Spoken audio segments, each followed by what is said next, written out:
Okay, we're doing, did it accept my line change? We're doing quadratic systems. We talked about it yesterday, but worth a review. There are three things that can happen. You can have no solutions in a case like this, right? So that's no solutions. You could have just one solution. There's lots of different ways it could happen, but generally, like maybe, it's a horrible drawing, but the two vertexes might touch or something. There's other ways it can happen. One solution, or you could have two solutions. If you were to have a parabola that looks like that, and then maybe another one opening down, and you'd have two solutions there. So that's all the things that can basically happen to us. So let's start when we're going to be doing it algebraically. So we're not really focusing on drawing the graphs. It gets really messy. And if you get most graphs, it'll never line up very nicely. So let's see. They're both already solved for y. So all our steps from yesterday where you need to solve one equation for one variable and then substitute it into the other one are valid. Because they're both solved for y, we're just going to set them equal to each other. So y is this and y is this. So we can just say, all right, well, and then x squared minus 4 must equal, is that a line? What? Oh, this is a review question. Okay, well, we'll do the review question. So this is not a quadratic, sorry, I just realized it says solve it from the previous lesson. So here we go. We're going to move everything over to one side. Add 2, so negative 4 plus 2 is negative 2. Yeah. Now what do we want to do? Factor! I like the word factorize. That's an actual word. So just a regular a equals 1. So two numbers to multiply to that, add to that. So I'm going to go with positive 2 and negative 1, yeah? So zero product property, x equals negative 2, x equals 1. And then go back to whichever equation is convenient. I would suggest this one because it's just got no squaring in it, and figure out what your y value is. So when x is negative 2, your y value plugging into here would be negative 2, subtract 2. So that's positive 2, subtract 2, so you get 0. So one solution is negative 2, 0. The other solution over here, plugging in that one, you get negative 1, subtract 2, so you get y equal negative 3. So you get 1 comma 3, and you're done. That's a review yesterday. Excellent. Any questions? Right on. You guys look like you're ready to do the next one. So when I said any questions and waited for like 6 seconds. Okay. It's okay. Good? Excellent. Okay. What the heck just happened? Okay. Alright, so now we're finally getting to the systems where they're both quadratic. We're still going to use the substitution method. So basically, like I said, there's really nothing new. Except that, it gets a little bit trickier maybe because you have everything with quadratics. You got some squares popping up. So these ones are already solved for y. So yeah, we will just set them equal to each other. So here we go. So the first one, 2x squared minus 7x plus 3 equals negative x squared plus 6x subtract 7. Okay, so you will want to, consolidate, move everything to one side. My pro tip to you would be keep x squared term positive. Keep it positive because it will, if you have to do decomposition, it'll be a little bit easier. Sometimes it'll avoid you doing any decomposition. So I'm going to add x squared to both sides. So that's going to give me 3x squared. And now this is gone. I'm going to subtract 6x from both sides. So negative 7x minus 6x is negative 13x. That's gone. And I'm going to add 7. So 7 plus 3 is 10. And it's equal to 0 on that side. Don't lose the 0. Okay. Check and see if there's a greatest common factor you can pull out. Is there anything? No. Nah. All you need to do is try as high as 3. So 2 doesn't work, 3 doesn't work, I'm done. So I'm going to be stuck doing some decomposition where 2 numbers that multiply to 30. And the 2 numbers have to add up to negative 13. Okay, so I heard negative 3 and negative 10. Yes. That works great. So let's decompose that middle term. So we're going to go 3x squared. Now remember, it doesn't matter the order you write them in, but looking at these two things, 3 and 3 have a greatest common factor that's bigger than 1. So you want to write that one first if you can. It just makes it even slightly more easier. There. Double check, make sure that those two actually add up to negative 13x. And if they do, you can go ahead and start writing your brackets. And look at your first two factors here. So first two factors, my greatest common factor is 3x. Right? And 3x squared divided by 3x is x. The negative 3x divided by 3x is negative 1. So now I'm looking at my last two factors here. And I know I need to get x minus 1, so I'm looking, that's why I'm going to pull out negative 10 so that my signs flip. You guys see that? Yeah. Okay, so pull out the negative 10. Double check when you go this divided by negative 10, you get positive x. 10 divided by negative 10 is negative 1. So you did everything right. And now you're ready to use your zero product property to solve. So you're going to take the first bracket, set it equal to 0, solve. Second bracket, set it equal to 0, solve. So you get x equal 1, and then over here you get x equals 10/3. And unfortunately you can't reduce that anymore. You just leave it as a fraction. Okay, then you got to go find your y values. So go use whichever equation looks easier to you. Okay, I would probably do the second one because it's slightly, don't have a coefficient of 2 there. Yeah. Okay, let's do it. So I'm going to go over here. So when x is 10/3, and you substitute in here, just show your work so I know that you sort of knew what you were doing. So anything you can do to simplify is good, but it doesn't look like there's a lot we can do. Be careful, the negatives on the outside, right? So you get 10 squared is 100. 3 squared is 9, and then you have negatives. You have negative 100 over 9. And then over here,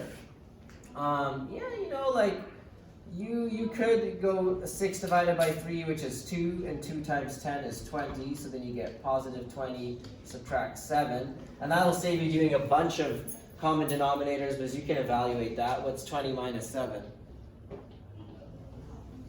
It's 13? Yeah. So I can go ahead and just write 13 there. And now I just need to get a common denominator. So I got negative 100 over 9. That's a negative sign. Multiply this by 9 over 9 to get a common denominator. Right? So 10 times 9 is 90. 3 times 9 is what? 27. So 90 plus 27 is 117? Yeah? Good? Over 9? Do we agree? I'm not trusting my mental math today, so do we all agree or not? That's 217. Wait. Oh, wait, we haven't gotten that far. This is negative 100. So it looks like we all agree on that. So now I go negative 100 plus 117. So we should get 17 over 9. Alright. So there we go. Write it as a coordinate. So when x is 10/3, y is 17 over 9. So this isn't our examples because we would expect you to be able to do that.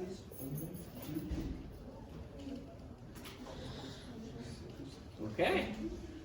We got to do when x equals 1. We might be able to just sort of do it in our heads. That makes me a little nervous, so I might just go y equals negative 1 squared plus 6 times 1, subtract 7. They very rarely have like numbers like this on the exam, by the way. Like it usually works out fairly nicely if you're on the non-calculator part. So you get negative 1 plus 6, subtract 7. So overall, it's subtract 8. 6 subtract 8 is negative 2? Yeah. Hey, how's it going? Good, I dropped that cord off for you. Okay, good. And come and give me a holder and come and get the ladder so you're not climbing on the chair. Yeah, would you be able to toss the ladder in there? I've got ladders in the boiler room, so just give me a holder. Oh, okay. Sounds good. Thank you very much. So there's the 2 points. Any questions? No. Easy peasy lemon squeezy? Excellent. Okay. Let's check the next example. Just leave it up for another few seconds here. It's your turn. And then we're going to do another one on our own. So I'm just going to give you the answer to the your turn. So there it is. Maybe we could do it if we could do it. You guys want to try it? Let's try it. We don't have that many examples. Let's try it. So, I mean, this one's in, what's this format called again? Just for review. Standard form, yeah. Oh boy, well, we got to set them equal to each other, right? Because it's another situation where it's y equals on both sides. So you go like this. And then I guess you'll have to FOIL this out. Don't do the thing where you just square this and square that, right? You got to go x plus 2 times x plus 2. And you got to do it off to the side. That's totally fine, right? So you'll get x squared, plus 2x plus 2x plus 4 when you FOIL it all out. So you're going to get x squared plus 4x plus 4, subtract 1. Okay, and then move everything over to the same side. The x squareds are going to cancel, right? You guys see that? Yeah, because when I subtract x squared from this side, I subtract it from that side, well, it's gone now. And then I'm going to add 4x, so 4x plus 4x is 8x. I might just group this right now and go 4 subtract 1 is positive 3. And then over on this side I have negative 5. I chose not to move the negative 5 because I'm going to have to move all the constant terms to the other side anyways. Right? So I'm just like thinking ahead and I'm like, right, I'm just solving for x. So subtract 3 from both sides and you're going to get 8x equals negative 8. And then divide both sides by 8 and you'll get x is negative 1. And then choose an equation to plug it into. I'm going to choose the first one. Plug in negative 1 and then evaluate. And this is one that only has one solution, right? Because our x squared term went away, we just get one solution. So let's see, that's 1, 1 squared is 1, subtract 1 is 0. So your solution is negative 1, 0. And you're done! All right. Questions? Excellent. Is this another your turn? Oh, it is too. I'm not sure what happened there. Let's try that one.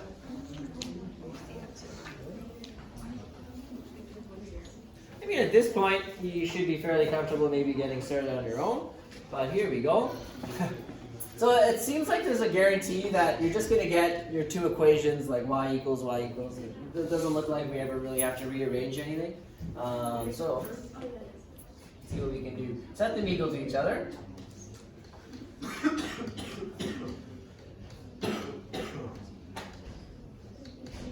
Watch that negative in front of that bracket. That's going to be the bane of everybody's existence. So before we do anything, we got to FOIL this out and then remember to multiply by negative 1. So hopefully you can FOIL this out in your head and you can go x squared plus 6x plus 9, then outside the brackets plus 12. I'm going to be lazy and not rewrite this. I'm just going to go like this. So in my notes, I know that means like it's the same as what's above, but don't do that on a test or an assignment that's being marked. So now you got to distribute the negative into the bracket. So you're going to get negative x squared, negative 6x. You're going to get subtract 9, and then that is plus 12. So negative 9 plus 12 is 3. I'm just doing that all in one go. I'm going to recopy this down here. Okay. And now I'm ready to group all my like terms. So I'm going to add x squared to both sides. 2x plus x squared gives me 3x squared. I'm going to add 6x to both sides. So adding to 12x, I get 18x. And I'm going to subtract 3 from both sides. I get plus 15. That's equal to 0. All right. Yes, very good. So here's an example of a question that can take you a very long time because it's decomposition right now with fairly big numbers, right? But if you always see if there's a greatest common factor, I'm noticing that each term can be divided by 3. Okay, now it's an equation, so as long as you do it to one side and do it to the other side, it's fine. So you can actually divide each term by 3, divide everything on that side by 3, divide everything on that side by 3. So on this side you get 0. On this side you get 3x squared divided by 3, which is x squared. 18 divided by 3, which is what? 6x. 15 divided by 3, which is 5. And now you have a way easier task in factoring this one. Oops. So you're gonna go like this. Yeah, way easier. Right, so two numbers that multiply to 5 but add to 6. So that'd be 5 and 1. So you're gonna get x equal negative 5 as a solution, and you're gonna get x equal negative 1 as a solution. And then just go pick one of the equations to substitute it in. For some reason I feel like this will be easier, probably, just because these are both negative and stuff, so that's where I'm going to be substituting in. So I'm just going to go over here, and this is just showing my work, so I'm just going to write x equals negative 5, and it's going to show my work.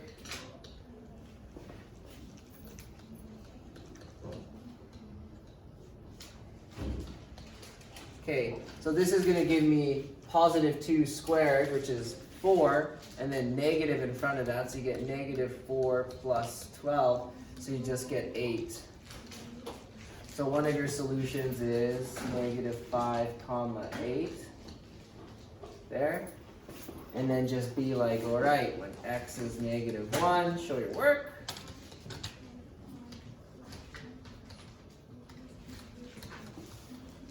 If you want to jump straight to the answer, you could. Let's see, you're going to get positive 2 squared, which is 4, negative 4 plus 12, so same thing, 8. So you get negative 1 comma 8. Done. Questions? It's not the most stimulating stuff, but at least it's sort of predictable, right? Yes, sir. How many marks would this be? Not sure, probably like 3 or 4. So yeah, probably be like, you know, depends like how nice, you know, you get a mark for setting that up, a mark for like, say manipulating it, a mark for getting the answer, and then half a mark per solution, so 4 marks, something like that. That's a good question. All right, let's see what else you got. Is there anything else? Oh, I'm not so certain I even want to. It's the same question again, isn't it? Okay. Oh, we should certainly do this one. So it's going to be one of those wordy problems, but this time everything's going to be squared. There's going to be more squares and it'll be 2 quadratics. So again, just make sure you define your variables. So like say let x be the first number.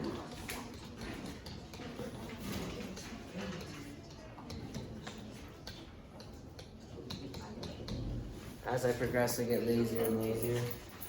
Would we get a mark for saying let x be the first number and y? No, it might be like half a mark if you're like doing a bunch of stuff wrong and stuff, yeah. Okay, so it says the sum of the squares. So the sum of the squares of 2 numbers is 13. So the sum of the squares, so be very careful. It's the sum of the squares, plural. So I believe that would be something like this, right? So the sum of the squares is 13. Does that sound good?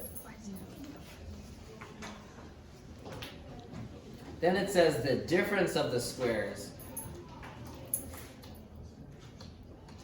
So the difference means subtraction, and there's the difference, right? Or there's the squared. So difference of squareds is -5. Now what could the two numbers be? And yeah, you could have more possibilities than you might first realize. So there could be quite a few possibilities here. So I would almost be tempted to solve this one by elimination. You guys remember that method from grade 10? Maybe we'll just stick to substitution. Right, but elimination is when you actually, like you perhaps multiply an equation by a number on both sides, and you make it so that one of your variables would cancel out. Like I just see that I have a y squared and a negative y, so if I were to add them up, then I would be able to get rid of those, but nobody remembers that, eh? No? Let's just stick with substitution then. So in that case, if we do substitution, I'm going to solve equation 2. And I'm going to solve it for y squared. Or for y. Or y squared even. Move that over there. Got a singing trio in the hallway. Add 5 to both sides. There. Put a box around this because you might go there later. Give me a moment. I might have to deal with this. Okay, 5-year class. Let's go. We need to get out of here. That's what I'm in class. Okay, well then stand on your 5 feet, you guys.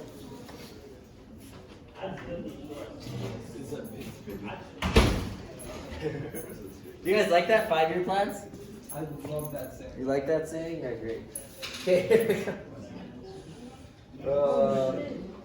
We're gonna go and substitute this into this one now, right?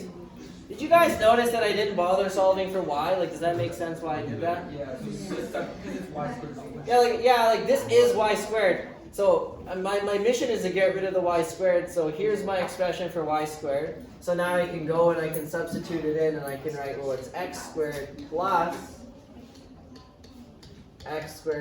5, because that is y squared, right? There. Now I can group. We get 2x squared. I'm gonna subtract 5 from both sides.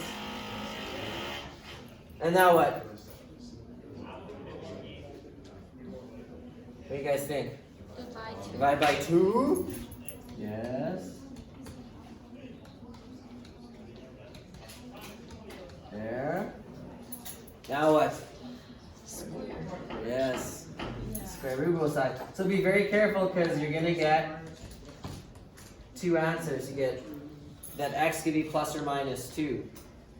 So when you go back here to figure out, I guess, what y could be, you're gonna have to do, right? Like if x is 2, and you're substituting into here, y squared is 2 squared plus 5. So this is 4. So you're going to get y squared is 9. And you're going to get y is plus or minus 3. You guys see So that? we have to add plus or minus. Or Yeah. you just take the root, or like the... Oh, when you do the square root and you're solving like something like this, you take the principal and the negative square root. Yeah. I know it's a little confusing because sometimes we ignore the negative square root, right? But sorry, I should say the negative answer, not the negative square root. So what does this mean? It means that if x is 2, y could be positive 3, but also y could be negative 3. So you actually get 2 solutions from that. And that was just from x equals positive 2. Right, then you got to go figure out when x is negative 2. Let's think about this for a second.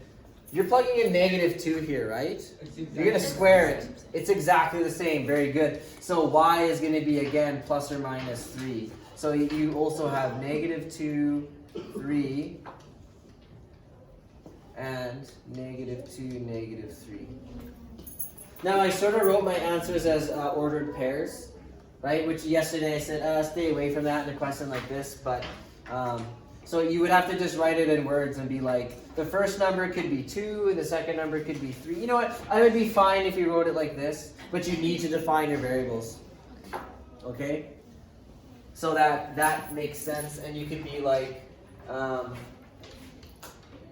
let x, y be the ordered pair of numbers. If you did that, I would let you write your answer like that. So then you're telling me, hey, I'm going to state my answer like that, and that's what it means. So now I know, oh, this is the first number, that's the second number. That's cool. Yes. Why does this? Wait.